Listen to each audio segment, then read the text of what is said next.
ಬನ್ನಿ ಈಗ ನೋಡೋಣ ಇಡೀ RCB ತಂಡ ಎಲ್ಲಿದೆ, ತಯಾರಿಗಳು ಹೇಗೆ ನಡೀತಾ ಇದೆ ಎಂದು.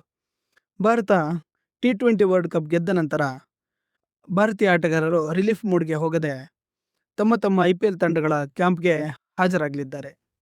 ಅಂದರೆ ಗೆಳೆಯರೆ, ಇಂದಿನಿಂದಲೇ ಅಧಿಕೃತ ಕ್ಯಾಂಪ್ ಕೂಡ ಶುರುವಾಗಿದೆ. ತಂಡದ ಮುಖ್ಯ ಆಟಗಾರರಾದ ವಿರಾಟ್ ಕೊಹ್ಲಿ, ರಜತ್ ಪಟಿದಾರ್, ಕೃಣಾಲ್ ಪಾಂಡ್ಯ, ಫಿಲಿಪ್ ಸಾಲ್ಟ್ ಎಲ್ಲರೂ ಟ್ರೋಫಿ ಗೆದ್ದ ಕ್ರೋರ್ ಗ್ರೂಪ್ನ ಗೆಳೆಯರೆ. ಮಾರ್ಚ್ 11ರಂದು ಒಂದು ಅದ್ಭುತವಾದ ಸುದ್ದಿ ಹೊರಬಿದ್ದಿತ್ತು. ನಮ್ಮ ಕಿಂಗ್ ವಿರಾಟ್ ಕೊಹ್ಲಿ ಅವರು 2026ರ IPLಗಾಗಿ ನೆಟ್ ಪ್ರಾಕ್ಟೀಸ್ ಕೂಡ ಶುರು ಮಾಡಿದರು.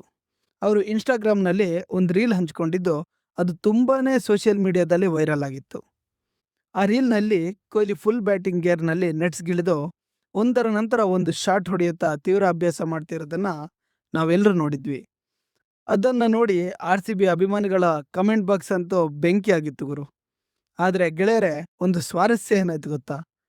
ಕೊಹ್ಲಿ ಮೊದಲು ಆ ರೀಲ್ಸ್ ಪೋಸ್ಟ್ ಮಾಡಿ ಬಳಿಕ ಡಿಲೀಟ್ ಮಾಡಿ ಮತ್ತೆ ರೀಪೋಸ್ಟ್ ಮಾಡಿದ್ರು. ಯಾಕೆ ಅಂತ ಗೊತ್ತಿಲ್ಲ. ಆದರೆ ಕಿಂಗ್ ಏನೇ ಮಾಡಿದ್ರು ಅದು ನ್ಯೂಸ್ ಆಗತ್ತೆ ತಾನೇ. ಆಗೇ ಆಗತ್ತೆ. ಗೆಳೆಯರೆ, ಇದು ಸಾಮಾನ್ಯ ವಿಷಯ ಅಲ್ಲ. ಇದು ಎದುರಾಳಿ ತಂಡಗಳಿಗೆ ನೇರ ಎಚ್ಚರಿಕೆ. ಡಿಫೆಂಡಿಂಗ್ ಚಾಂಪಿಯನ್ ಆಗಿ RCB ಮೊದಲ ಬಾರಿ ಟ್ರೋಫಿ ರಕ್ಷಿಸಲು ಹೊರಟಿದ್ದಾರೆ ಗೆಳೆಯರೆ. ಮತ್ತು ಕೊಹ್ಲಿ ಅದಕ್ಕಾಗಿ ಇಂದಿನಿಂದಲೇ ಬೆವರು ಸುರಿಸ್ತಾ ಇದ್ದಾರೆ. 2025ರಲ್ಲಿ ಏನ್ ಮಾಡಿದ್ರು? ಯಾಕೋ ಇದು ಒಂದು ಗೆಳೆಯರೆ, ಇದು ಸಾಮಾನ್ಯ ವಿಷಯ ಅಲ್ಲ. ಎದುರಾಳಿ ತಂಡಗಳಿಗೆ ನೇರ ಎಚ್ಚರಿಕೆ ಅಂತಾನೆ ಹೇಳ್ಬೋದು. ಡಿಫೆಂಡಿಂಗ್ ಚಾಂಪಿಯನ್ ಆಗಿ RCB ತಂಡ ಮೊದಲ ಬಾರಿ ತನ್ನ ಟ್ರೋಫಿಯನ್ನ ರಕ್ಷಿಸಲು ಹೊರಟಿದ್ದಾರೆ. ಮತ್ತು ಅದಕ್ಕಾಗಿ ಕಿಂಗ್ ಕೊಹ್ಲಿ ಅವರು ಕೂಡ ಕಠಿಣವಾದ ಅಭ್ಯಾಸದಲ್ಲಿದ್ದಾರೆ. ಕಳೆದ ಬಾರಿ 2025ರ IPLನಲ್ಲಿ ಕೊಹ್ಲಿ ಅವರು 15 ಪಂದ್ಯಗಳಲ್ಲಿ 657 ರನ್ನನ್ನು ಗಳಿಸಿ ಅದರಲ್ಲಿ 8 ಅರ್ಧಶತಕಗಳು ಸಹಿತ 144.71ರ ಸ್ಟ್ರೈಕ್ ರೇಟ್ ಅನ್ನು ಹೊಂದಿದ್ರು. ಇದು ಉತ್ತಮ ಫಾರ್ಮ್ ಅಂತ ಹೇಳ್ಬೋದು ಗೆಳೆಯರೆ. ಈ ಬಾರಿ ಅವರು 700 ದಾಟ್ತಾ ಇಲ್ಲ ನೀವು ಬಾಕ್ಸ್ನಲ್ಲಿ ತಿಳಿಸಿ. ನಮಸ್ಕಾರ ಗೆಳೆಯರೆ, ನಾವು ನಿಮ್ಮ ಬೆಳಗಾವಿ ವಾಯ್ಸ್ ತಂಡ. ಕೊನೆಗೂ ನೀವು ಕಾತರದಿಂದ ಕಾಯ್ತಾ ಇದ್ದಂತಹ ಸುದ್ದಿ ಬಂದೇ ಬಿಟ್ಟಿದೆ. ನಮ್ಮ ಕಿಂಗ್ ಕೊಹ್ಲಿ ಅವರು ಬ್ಯಾಟ್ ಹಿಡಿದಿದ್ದಾರೆ. RCB ಟ್ರೈನಿಂಗ್ ಕೂಡ ಶುರುವಾಗಿದೆ. ಮತ್ತೆ ಚಿನ್ನಸ್ವಾಮಿ ಸ್ಟೇಡಿಯಂನಲ್ಲಿ ಉರಿ ಹಚ್ಚೋಕೆ ತಯಾರಾಗಿದೆ. ಗೆಳೆಯರೆ, ಮಾರ್ಚ್ 11ರಂದು ಒಂದು ಅದ್ಭುತವಾದ ಸುದ್ದಿ ನಮ್ಮೆಲ್ಲರಿಗೂ ಹೊರಬಿದ್ದಿತ್ತು. ಇವರೆಲ್ಲರೂ ಕೂಡ ಟ್ರೋಫಿ ಗೆದ್ದ ಕೋರ್ ಗ್ರೂಪ್ನ ಭಾಗವಾಗಿದ್ದಾರೆ ಮತ್ತು ಕ್ಯಾಂಪ್ನಲ್ಲಿ ಕೂಡ ಅಭ್ಯಾಸ ಮಾಡ್ತಾ ಇದ್ದಾರೆ. Head coach Andy flower, batting coach Dinesh Karthik ಮತ್ತು ಬೌಲಿಂಗ್ ಕೋಚ್ ಓಂಕಾರ್ ಸಾಲ್ವಿ ಅವರ ನೇತೃತ್ವದಲ್ಲಿ ತೀವ್ರ ಅಭ್ಯಾಸ ಕೂಡ ನಡೆಯುತ್ತಾ ಇದೆ. ಏನ್ ಗೆಳೆಯರೆ, ಇದು ಬರೀ ಕ್ಯಾಂಪ್ ಅಲ್ಲ, ಇದು ಒಂದು ಚಾಂಪಿಯನ್ ಸ್ಟೈಲ್ನ ಅದ್ಭುತವಾದ ಕ್ಯಾಂಪ್ ಆಗಿದೆ. ಆದರೆ ನಮಗೆ ಒಂದೇ ಚಿಂತೆ ಕಾಡ್ತಾ ಇರೋದು, ಅದು RCB ಕ್ಯಾಂಪ್ನಲ್ಲಿ ಒಬ್ಬ ಮಹತ್ವದ ಆಟಗಾರ ಇನ್ನೂ ಬಂದಿಲ್ಲ. ಅವರ ಹೆಸರು ಜಾಶ್ ಹ್ಯಾಸಲ್ವುಡ್. ಇತ್ತೀಚಿನ ವರದಿಗಳ ಪ್ರಕಾರ ಹ್ಯಾಸಲ್ವುಡ್ ಅವರು ಇನ್ನೂ ವೈದ್ಯಕೀಯ ಅನುಮತಿ ಸಿಗದೆ ಆಸ್ಟ್ರೇಲಿಯಾದಲ್ಲೇ ಉಳಿದಿದ್ದಾರೆ ಅಂತ ಗೊತ್ತಾಗಿದೆ. ಅವರಿಗೆ ಆಸ್ಟ್ರೇಲಿಯನ್ ಕ್ರಿಕೆಟ್ ಅಸೋಸಿಯೇಷನ್ ಕೂಡ ಭಾರತಕ್ಕೆ ಪ್ರಯಾಣಿಸಲು ಕ್ಲಿಯರೆನ್ಸ್ ಅನ್ನ ಕೊಟ್ಟಿಲ್ಲ.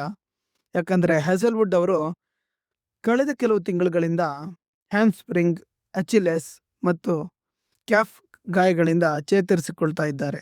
ಅವರಿನ್ನೂ ಸಂಪೂರ್ಣ ಗುಣಮುಖವಾಗದೇ ಇರೋ ಕಾರಣದಿಂದ ಕಳೆದ ಬಾರಿಯ T20 ವರ್ಲ್ಡ್ ಕಪ್ ಕೂಡ ಅವರು ತಪ್ಪಿಸಿಕೊಂಡಿದ್ರು ಗೆಳೆಯರೆ. IPLನ 27 ಪಂದ್ಯಗಳಲ್ಲಿ 45 ವಿಕೆಟ್, ಕೇವಲ 18 ಸರಾಸರಿಯಲ್ಲಿ ಕೊಟ್ಟಂತಹ ಆಟಗಾರ ಅವರು.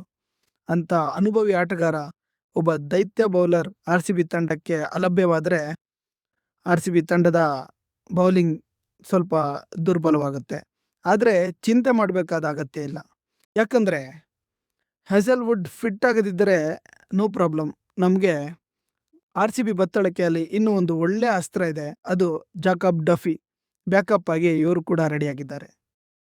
ಗೆಳೆಯರೆ, ಇಂದಿನ RCB ಸ್ಟೇಟಸ್ ನೋಡೋದಾದರೆ ಕಿಂಗ್ ಕೊಹ್ಲಿ ಅವರು ಫುಲ್ ಫಾರ್ಮ್ನಲ್ಲಿ ಟ್ರೈನಿಂಗ್ ಮಾಡ್ತಾ ಇದ್ದಾರೆ. ಇನ್ನು ನಮ್ಮ ಕ್ಯಾಪ್ಟನ್ ರಜತ್ ಪಟಿದಾರ್ ಅವರು ಕ್ಯಾಪ್ಟನ್ ಕ್ಯಾಂಪ್ನಲ್ಲಿ ನೇತೃತ್ವ ವಹಿಸ್ತಾ ಇದ್ದಾರೆ. ನಮ್ಮ ಭುವನೇಶ್ವರ್ ಕುಮಾರ್ ಅವರು ನೆಟ್ಸ್ನಲ್ಲಿ ಬೆಂಕಿಯನ್ನು ಹತ್ತಾ ಇದ್ದಾರೆ. ಕೃಣಾಲ್ ಸಾಲ್ಟ್ ದೇವದತ್ ಬ್ಯಾಟಿಂಗ್ ಅಭ್ಯಾಸ ಜೋರಾಗಿ ಸಾಗ್ತಿದೆ. ಟಿಮ್ ಡೇವಿಡ್ ಶೆಫರ್ಡ್ ಅವರು ಫಿನಿಶಿಂಗ್ ಪ್ರಾಕ್ಟೀಸ್ನ ಈಗಲೇ ಶುರು ಮಾಡಿಕೊಂಡಿದ್ದಾರೆ. ಹ್ಯಾಸಲ್ವುಡ್ ಅವರು ಇನ್ನೂ ರಿಹ್ಯಾಬ್ನಲ್ಲಿದ್ದಾರೆ, ಕ್ಲಿಯರೆನ್ಸ್ಗಾಗಿ ಕಾಯ್ತಾ ಇದ್ದಾರೆ. ನಮ್ಮ ಕಿಂಗ್ ಕೊಹ್ಲಿ ಅವರು ಮಾರ್ಚ್ 16ರಂದು ಬೆಂಗಳೂರಿಗೆ ಕ್ಯಾಂಪ್ ಬಂದು ಸೇರ್ತಾರೆ ಅಂತ ವರದಿಯಾಗಿತ್ತು.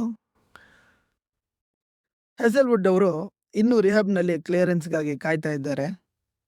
ನಮ್ಮ ಕಿಂಗ್ ಕೊಹ್ಲಿ ಅವರು, ಜಿತೇಶ್ ಶರ್ಮಾ ಅವರು ಕೂಡ ಆಲ್ರೆಡಿ ನಮ್ಮ ಕ್ಯಾಂಪ್ನ ಸೇರಿದ್ದಾರೆ. ಇನ್ನೇನು RCB ವರ್ಸಸ್ SRH IPLನ ಮೊದಲ ಪಂದ್ಯಕ್ಕೆ ಬರೀ 11 ದಿನ ಮಾತ್ರ ಬಾಕಿ ಉಳಿದಿರ್ತದೆ. ನಮ್ಮ ಕೊಹ್ಲಿ ಅವರು ಬ್ಯಾಟ್ ಎತ್ತಿದ್ದಾರೆ ಅಂದರೆ IPL ಶುರು ಆಯಿತು ಅಂತಾನೆ ಅರ್ಥ. ಹಾಗೆ ಹ್ಯಾಸಲ್ವುಡ್ ಬೇಗ ಚೇತರಿಯಾಗಿ ಹಾಗೇನೆ ಗೆಳೆಯರೆ, ನಮ್ಮ RCBಯ ಆಟಗಾರ ಜಾಶ್ ಹ್ಯಾಸಲ್ವುಡ್ ಅವರು ಆದಷ್ಟು ಬೇಗ ಗುಣಮುಖರಾಗಿ ಚೇತರಿಸಿಕೊಂಡು ತಂಡವನ್ನು ಸೇರ್ಕೊಳ್ಳಿ ಅಂತ ನಾವು ಆಶಿಸ್ತಾ ದೇವರಲ್ಲಿ ಪ್ರಾರ್ಥಿಸೋಣ. ಅವರ ಫಿಟ್ನೆಸ್ಗಾಗಿ ನೀವೊಂದು ಲೈಕನ್ನು ಒತ್ತಿ ಗೆಳೆಯರೆ. ನೀವಿನ್ನೂ ಸಬ್ಸ್ಕ್ರೈಬ್ ಮಾಡಿಲ್ಲ ಅಂದರೆ ಸಬ್ಸ್ಕ್ರೈಬ್ ಮಾಡಿ, ಬೆಲ್ ಬಟನ್ನ ಒತ್ತಿ. ಈ ಸಲ ನಮ್ಮದು